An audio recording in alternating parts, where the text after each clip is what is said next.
So today we're going to talk about anger and how it affects the body. Anger is a pretty taboo kind of emotion. Everybody wants to push it away. It's like, oh no, I'm not angry. I'm a nice person.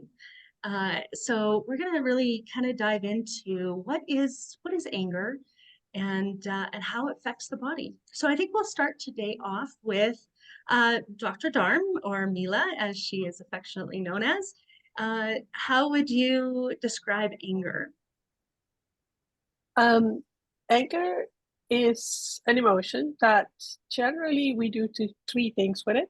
We deny that we have anger, or we live in it where we feel justified and we act from it, or we are owning and expressing anger so it can be felt as an emotion and healed. But generally, the health issues that we tend to see are from people denying anger or living in it. And in an adult, the anger is always a sign, a clue that we are in an emotional addiction that is not being met. And the anger is a clue, is a sign to give you a door to investigate if you want to. Unfortunately, most of us feel very justified in the anger that we have been wronged in some way. And the health issues that I tend to see from denying anger tend to be high blood pressure, tend to be some kinds of ulcers, rigidity, like joint issues, joint and ligament. And by the way, I have quite a few joint and ligament issues, and connecting to the anger has helped to heal some of that.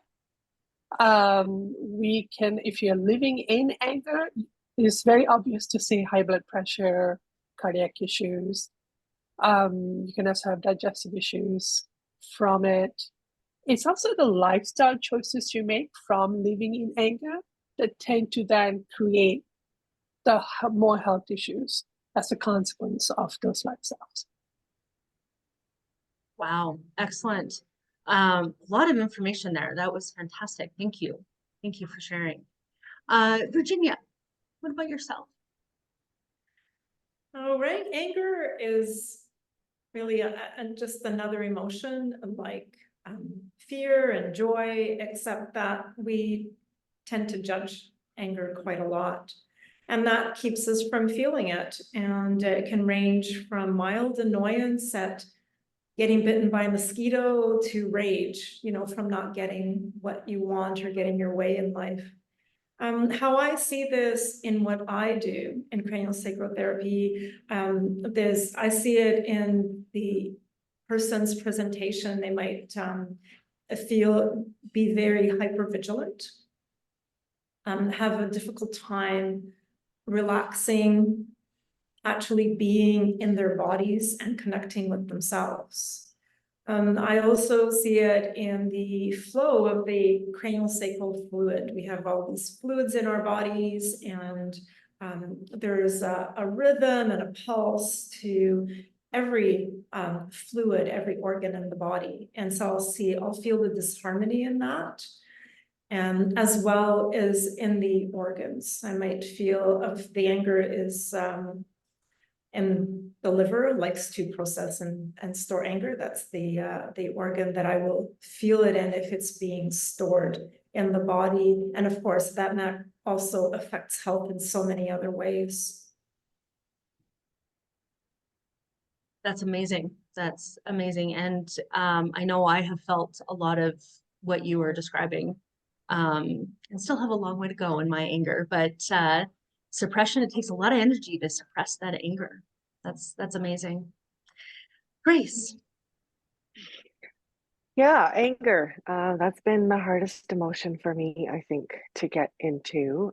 As Virginia touched on, I think it's very judged, especially as women, to be angry. You know, you have the sort of the trope of the angry, vengeful, rageful woman, and you're kind of portrayed as this like crazy, shrieking, whatever the portrayal is, but it's very harshly judged.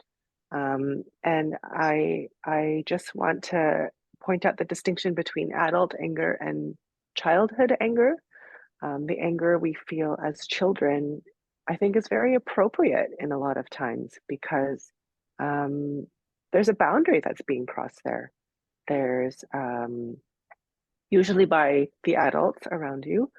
The child feels something, boundary is crossed, will is affected, choice is affected, and the child is angry, but because it's shut down by the people around you, you learn, oh, this is not an acceptable emotion.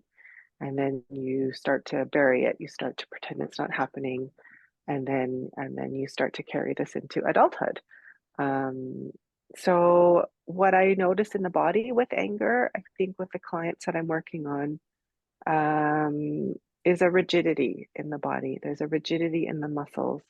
And it's different than a fear rigidity. It sort of carries a different vibrational component where, like, it almost feels hot. Like if I could equate anger to a temperature, it feels hot in the body. A lot of these clients, I think, are really averse to heat. Um, they don't like the room being too hot or the table being too warm. So they're very sensitive when the temperature starts to climb. But yeah, but I notice it in the body with the holding, with the rigidity. Yeah, it just, yeah, muscles are holding. That's amazing. I know from my experience that I've shook in anger before, so that rigidity, that heat is definitely definitely present.